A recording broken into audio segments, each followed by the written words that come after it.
This is a young kid named Leo that I had mentored, and come to find out, through my spiritual awakening, this person was actually put on my path, basically to set me up and betray me. Wow. So, Spirit has basically shown me that, okay, let me explain everything. So this is us, right?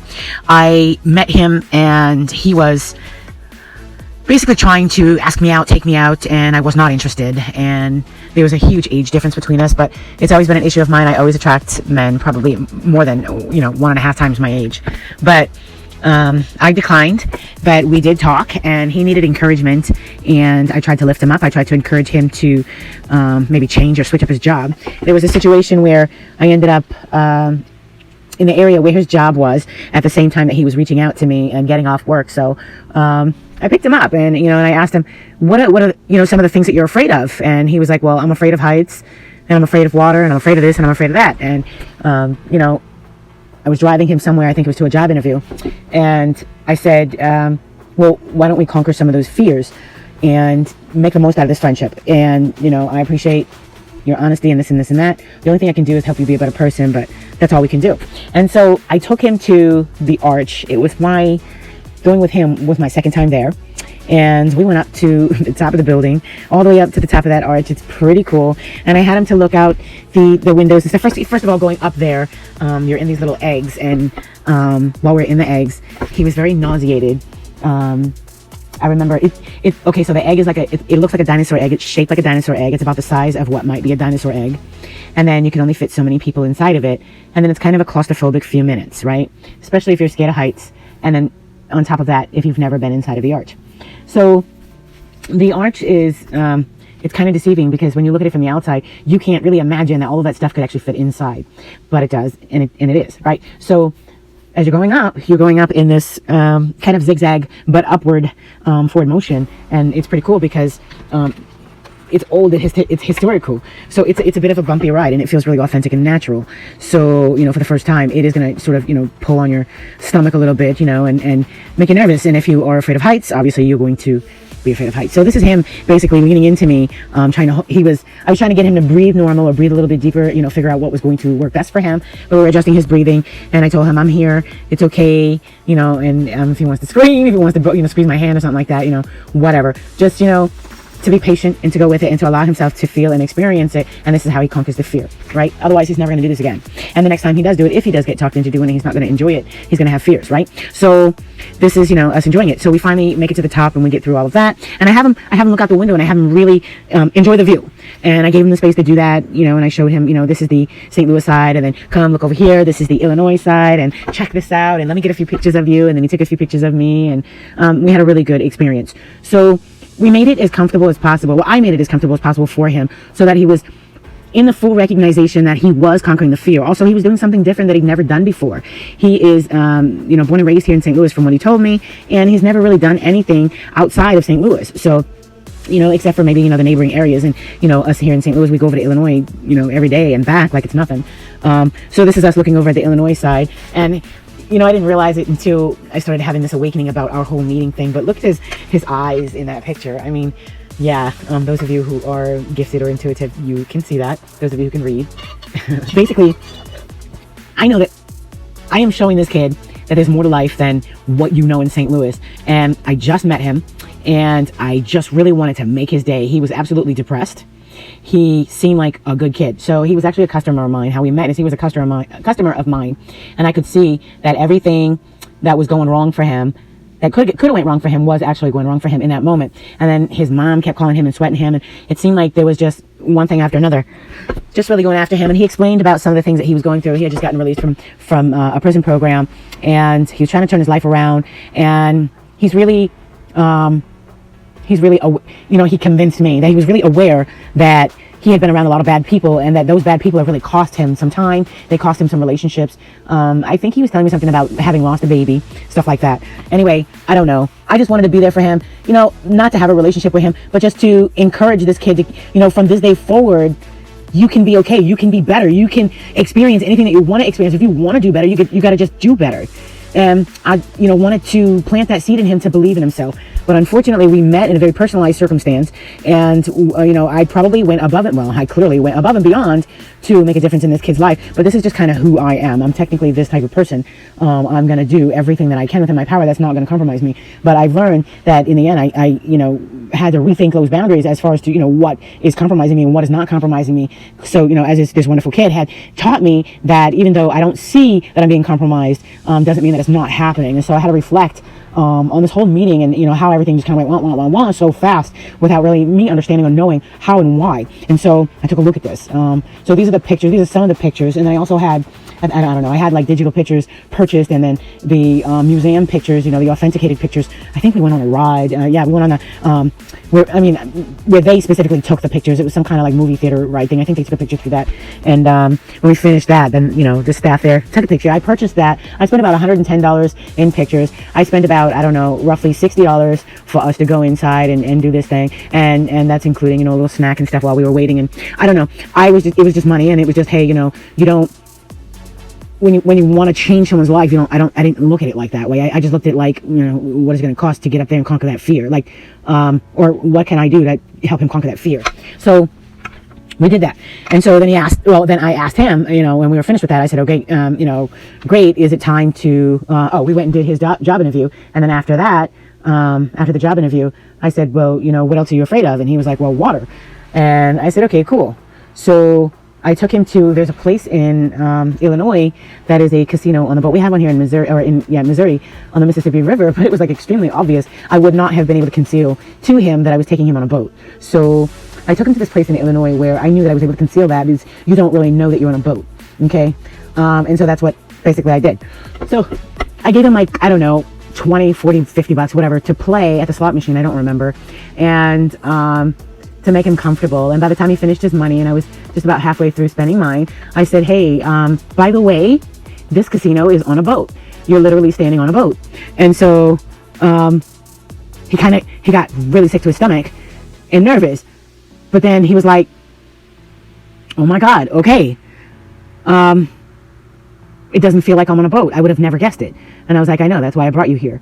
And then I noticed this kid, he kept going back and forth to the bathroom once his money was done. And then he stayed in there for a little while.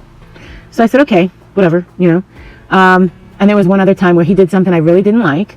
He had just kind of left me playing and went to the bathroom and didn't come back. And so I just kind of went and, did my thing, minded my business, and didn't look for him. And eventually, let him catch up to me. And he was all upset, like, where were you? And I was looking for you. And I was like, no, you weren't. I was within clear view of the men's room, and you were nowhere to be found. And I was like, no big deal. I'm ready to go.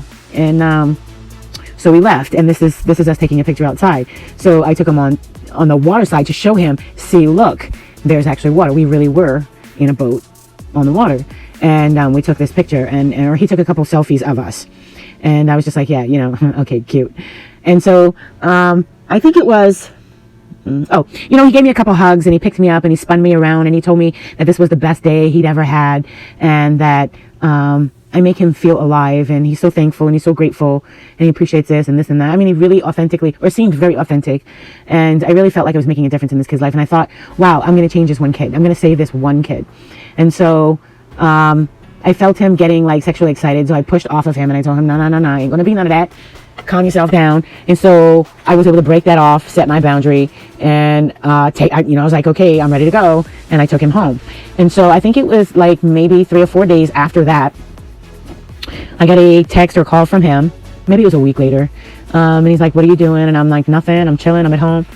I said, I just made some popcorn, I'm getting ready to watch a movie. Why, what's up? And he was like, oh. He was like, I want to pass through. I want to see you. And I was like, for what? He was like, well, I'm on my way already.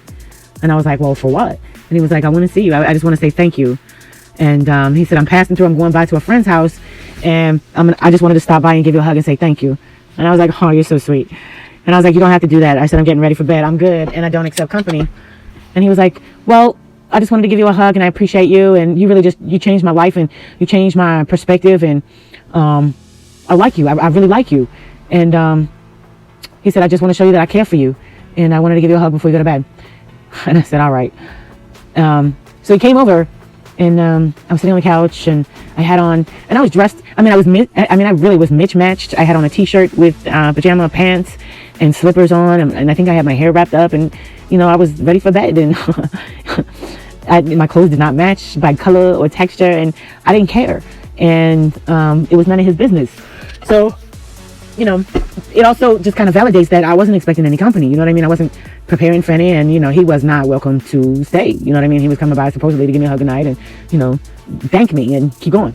And so he arrives in like 10 minutes, 15 minutes, and so I left the door open for him, and I said, I'm sitting on the couch. I'm like, okay, so what's up? I'm getting ready to watch this movie. You wanna watch this with me? And we sit down on the couch for about 10 minutes, and he really said nothing. And I was like, are you all right? And I said, do you need to talk? I said, is something wrong? And he was like, no. And he said, let me give you that hug. And so I said, all right. And so we stood up, and he gave me a great big bear hug. And he said, I thank you so much. And he picked me up, and he spun me around like he always does. And he said, did you gain weight? And I said, no. He said, are you sure? I said, yeah. He said, yeah, I think you gained weight, babe. And I said, don't call me babe. And I said, and I didn't gain weight. And he said, all right, I'll see you later. He said, I got to go. My friend is back. And I said, how did your friend know to pick you up? I said, you didn't even call him. He said, yeah, no. I told him to swing back around in 10 minutes or something. He said, because remember, I'm on my way to my friend's house.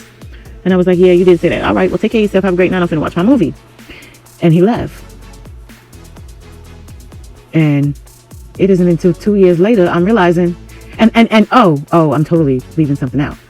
So I think it was 2 days later. 2 days later, he's going crazy, calling and texting and calling and texting and calling and texting for 2 days. And I'm not answering him. I was busy. And so I finally answered him, and I'm like, what's up? And he was like, yo, you're not answering me. And I said, I'm busy. Like, what's up? What's going on? What do you need? And I don't know, he started tripping. And I was like, what's wrong with you?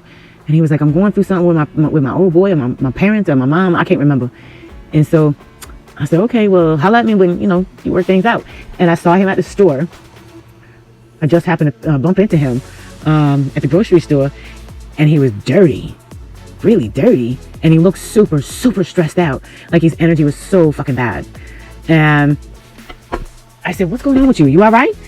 And he said, nah. He said, I got problems at home. He said, don't go to my house. He said, my parents are tripping because I had a friend come over and they didn't recognize my friend. And I was like, I don't know what you're talking about. What kind of friend? And so I said, well, I'm not coming to your house. I mean, the only time I ever been in your house was to drop you off. I dropped you off, and there's one time I picked you up. Like, I'm not sure what you're talking about. So I said, look, we're not even friends like that. I said, but I hope that you're okay. I want you to take care of yourself, you know what I mean, and be safe. And I'm gonna holler at you because I'm busy, like I said, and I gotta go. And then he's like, he said it's like he flips the script in the craziest way.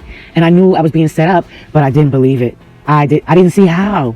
But he was talking about, don't call me. I'm gonna call you, and don't come over here. I'm gonna check with you. We're not in a relationship and all this shit. And I was like, look, you're not even on my age level. You're not on my level. You're taking this so far out of context. I don't know what you're going through, but I don't have nothing to do with that. And don't project that over here to me. And have a good day. And I knew I had to cut this person off. So there was another thing that I had overlooked. Was that the same time? Yeah, no, it was before this, and I should have mentioned this. It was before this. It was before all of that happened. I was dropping him off at work. I think we had went to the park. We had went to the park to talk, and yeah, that was funny too. Come to think of it, he said he needed to talk, and he was like, "I need a friend. I need to talk. Can you go to the park with me? Can you take me to the park? Can you pick me up and take me to the park? I just really need to talk. I need to get some things off of my chest." And I said, yeah, sure. I said, actually, I'm actually not far from that area. I said, I'll give you a call when I'm in that area. Or I'll let you know when I'm in that area. And so I picked him up and went to the park with him. And so I was like, so what's up? What's going on? What happened? So I remember I'm mentoring him. I'm thinking, he just needs to express himself. And so he's talking about all these goals he has and how he's stressed out. And he can't figure out how to basically get organized. And, so I tried to convince him to stop smoking weed. And that was our conversation. Like, I was trying to get him to set the goal to stop smoking weed. I explained to him that, the first time I ever quit smoking weed, I realized that, the to-do list that I had created was one that I had actually duplicated from 2 years prior when I tried to quit smoking weed before, which meant that for 2 years that I was smoking weed, I didn't get anything done. So I wanted him to see that, and understand that this is what he's doing with his life. And so I was really there for him. I was really being a great friend to him and a mentor. And so I took him to work. We smoked a blunt. I took him to work. Oh, we get to the park. Sorry, I skipped this whole part. We get to the park. Now this is all the conversation about him needing to get to the park. So we get to the park and then he doesn't even talk to me. He doesn't even open up. And so I went off. And I had my dog with me and everything, so I had to focus on the dog a little bit. But I went off. I said, what is your problem? I said, you asked me to come to the park so you can talk, and I'm here, and you won't even open up. And so I said, you know what? Let's go. And I took him to work. Well, I was taking him home, and he said, no, drop me off over here. So he worked at Emo's Pizza. So I dropped him off there, and when I backed into a parking space because he was talking, trying to explain himself, trying to stop me from just dropping him off and leaving him. And I was just trying to fight to go. And so I wouldn't say that we were not arguing. We were not even barely tense. I don't put up with no bullshit. It is what it is. You know what I mean? If I say this, it's this. And so I said my piece, but I was allowing him to speak. And so I was waiting, and the car cut off. My car cut off. My car battery literally died in that moment. And you know what? I didn't know that because the car was off. And he got out of the car, and he slammed the door, and he went into work. And I sat there trying to start my car for about, 30 to 45 minutes, and I could not get my car started. And so I texted him about 35 minutes into it, and I said, I'm still outside, I need help, my car won't start. And it took him about, 5 or 10 minutes to text me back, and he said, oh, wow. And so it was at that point, I just said, he doesn't give a shit. There's nothing he can or will or would do. I'm on my own. I know that this means I gotta cut this guy off. God is speaking to me, and I'm getting in trouble because he's stealing my energy. I gotta cut this person off immediately. So, this is when I had called my brother, and I told my brother what was going on. My brother was at work. I told him what was going on, and he was considering to make arrangements to have someone come and jump me. And I said, no, I'm gonna sit here for a few minutes, and then I'm gonna try it again. And I said, let me just try. I said, I think this is energetic, and I think I know what I have to do. And so I did just that. I waited a few minutes, and then that's when the car started. So when I went home, and I knew I could never talk to this kid again. I got to cut this kid off forever. But obviously I didn't, because we still kind of had a little bit of a mentor friendship going on. But it was at like 2 arms length, I swear to God. But I realized that now I'm realizing that, I'm over everything that's happened. This is one of the scenarios that, my brother and my ex were doing, my brother and my sister, and probably 2 of my exes were working together to do against me, to basically keep me in this really woe is me, like, why is this happening to me type energy, of being heartbroken and shit. So I know a lot of it was a lot of spell work, my sister doing spell work, my mother doing spell work, things like that. But I persevered. What's more important to me is that I was able to wake up and see through the bullshit, because I guess if I hadn't or wouldn't or couldn't or didn't, they'd still be in power, or at least in some control. And this kid still has not returned to me. When he did that conversation with me about we're not in a relationship, and he told me that he's in a new relationship and he's committed now and all this I was just like, what? It was like a whole fucking 360. So I knew the whole thing was bullshit, so I just blocked him immediately, and I was done with him. I knew that that whole day was bullshit, but I didn't know how or why. Until, of course, it kept repeating, and then I realized everybody that I'm meeting is literally being paid to flip the script on me and make me look some kind of way, to do something in some kind of way. So the thing is that, that everybody wasn't, counting on, is that I got these pictures of us, so I can tell the story. So I don't know who, I don't know how did they get to this kid? How? But I know that while we were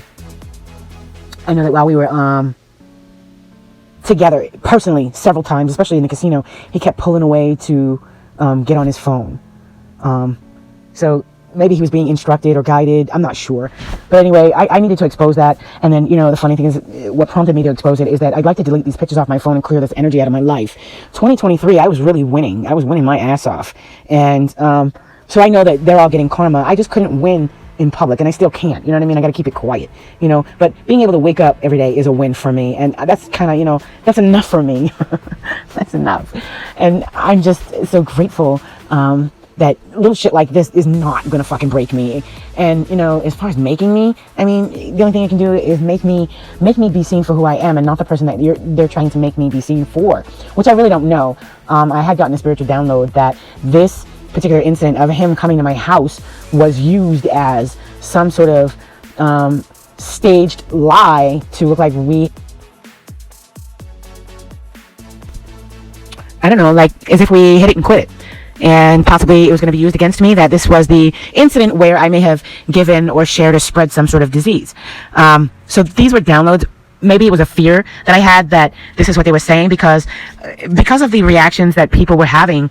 I was meeting some of the most wonderful people, and within, I don't know, 2 or 3 days, and it would happen sooner the more I would meet people, that they would just 360 on me, and they would just flip the script, and I mean, it would just be different, or I would say 180, not even a 360, a 180, and I was just confused because it was happening rapidly, and I was manifesting rapidly these people, and these people were all supposed to be in my life, and some of them were meant to be a part of this exposure, and some were actually meant to stay in my life forever. And, you know, because they got involved with this, they shall be exposed, and, you know, they lose out on that forever. So there's a lot happening here.